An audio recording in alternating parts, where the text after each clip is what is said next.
The NFL draft has passed, and do you know what happens right after every draft, every offseason interaction, every recruiting signing day in college? We overreact. We do that every Tuesday, every Thursday, every Wednesday, like every day of the week. Mm-hmm. But everyone's optimism goes through the roof. Sure. Every team right now is convincing themselves they won the draft.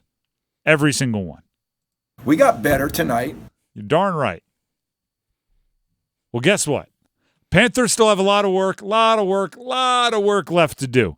The Panthers have the longest odds to win the Super Bowl right now. That's including being updated after the draft. They are the least likely when it comes to the odds at DraftKings Sportsbook to win the Super Bowl. Even with Xavier Legette, who everybody seems excited about. Even with Deontay Johnson, the trade that was undoubtedly a home run trade.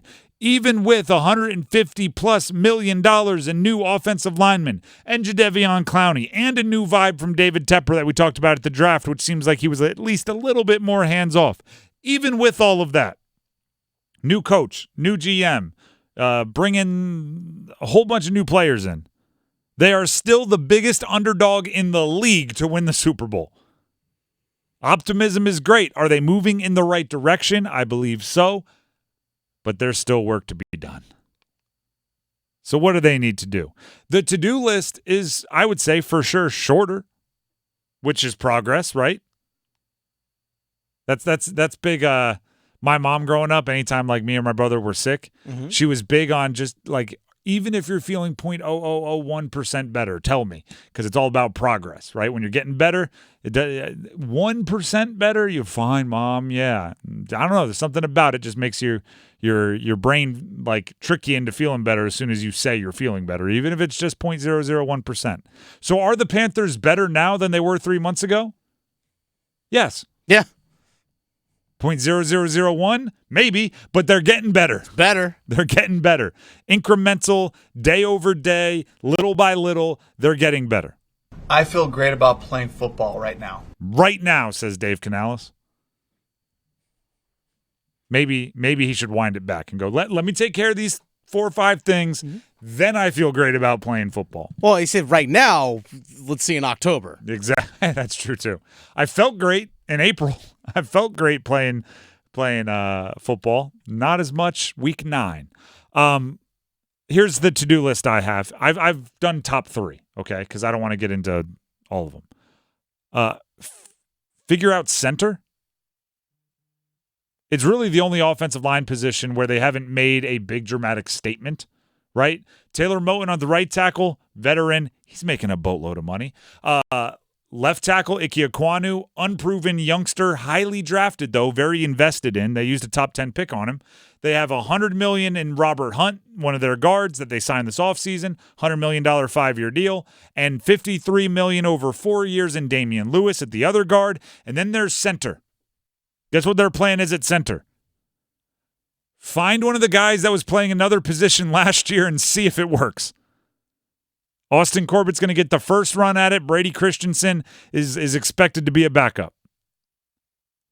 And do you know why I put this at number 1 on the to-do list, which is quickly figure out if it's Corbett. If it's not quickly, this is one where you want to fail fast if you're going to fail, right? Get him in there and see if it's going to work. If not, fail fast so you can try someone else in that role, because that's a quick way to ruin an offense, right? My college coach used to say this about quarterbacks, was we don't know how good anyone else is if you're bad, right? So if you can't do your job at quarterback, we can't even evaluate what anyone else is doing because the whole offense comes to a halt. That was his justification for not giving guys reps. It would be like, can't put you in there. Can't evaluate anyone when you're in there. Center's the same way, right? And usually a center is making checks and is very important mentally on the offensive line. So if they're making bad decisions, bad snaps, bad blocks, if they're doing anything below replacement level, right, at least middle of the road, it's going to be a long season. Even if your wide receivers are better and your edges are better on the offensive line and your quarterback improves and your running back is better with Jonathan Brooks, even if all of that is better, if the center's bad, you still won't even recognize it. What a tease this is. Did you just get a notification from ESPN? No, I did not. I just got a notification on my phone, and I try not to look at it, but I glanced at it, and that was the worst way to do it. Rod Brindamore eyeing new deal.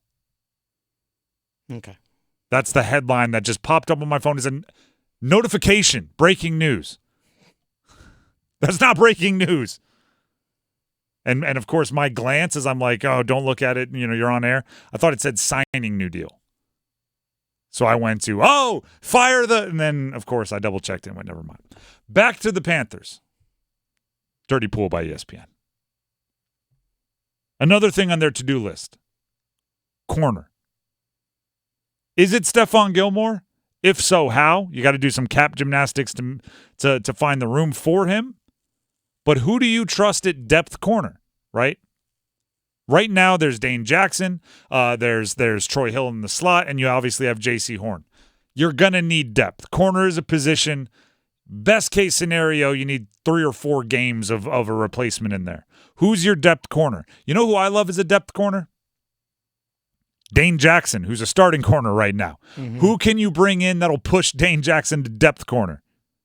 Stephon Gilmore might be that guy. He might not be that guy. You might not be able to afford him. You might think a 30-something-year-old player on the back end of his career doesn't fit what you're trying to build as far as youthful core. Whatever it is, you need another corner you trust. And you passed on Cooper DeJean and Kool-Aid McKinstry in the second round. Not saying that was a bad move. You got a ton for that pick. But still, Cooper DeJean was a projected mid-first. You could have got him, darn near mid-second, and you passed on it. Don't make corner the position that holds you back, because then everybody's going to go, could have had Kool-Aid McKinstry. Could have had Cooper DeJean. Lastly, interior defensive line. Really? They rotate guys through a bunch. Mm-hmm. Derek Brown, A'Shawn Robinson, I think, will play the most. But you need 1 or 2 more if you want to rotate guys through. If one of I believe Evero, their defensive coordinator, does believe this kind of strategy. If one of your deals is Derek Brown with fresher legs than the offensive lineman in the fourth quarter is a game wrecker and maybe a game winner on some crucial downs, you need some guys to take some snaps second and third quarter, right? I'm not saying a ton, but again, interior defensive line for that particular defense they play is pretty darn important, so you don't want to have to mask them for 20 to 25 snaps. Well, I know they got, like you said, Robinson, Derek Brown, but Shai Tuttle coming back, LeBrian Ray's coming back, and they just drafted Cremedi in the 6th round. I don't love depending on 6th rounders. If that's another one where, like, if he shows up at camp and you're like, oh, we can trust him. Mm-hmm. I mean, you don't pass on money on lotto tickets. 6th round picks, though, expecting them to play much more than special teams is a dangerous game. I think, and correct me if I'm wrong on this, it feels like there's always a couple veteran interior defensive linemen out there just waiting for contracts. And I don't know what it is about that position, because it is a position of need and a position of importance. But if the Panthers can get one on a good deal, I think that's something they should explore on their to-do list. And also, it probably shows this. The fact that interior defensive lineman is on the list probably shows you did some good things with some other positions. Right? I don't know how much more you have to do at wide receiver. I don't know if there's anything you can do or expect to do at running back. If you start checking those things off, suddenly it's like, you know what? Yeah, depth interior defensive line. Maybe we do look there. Could go safety as well, but I only had 3 spots. Could go safety as well.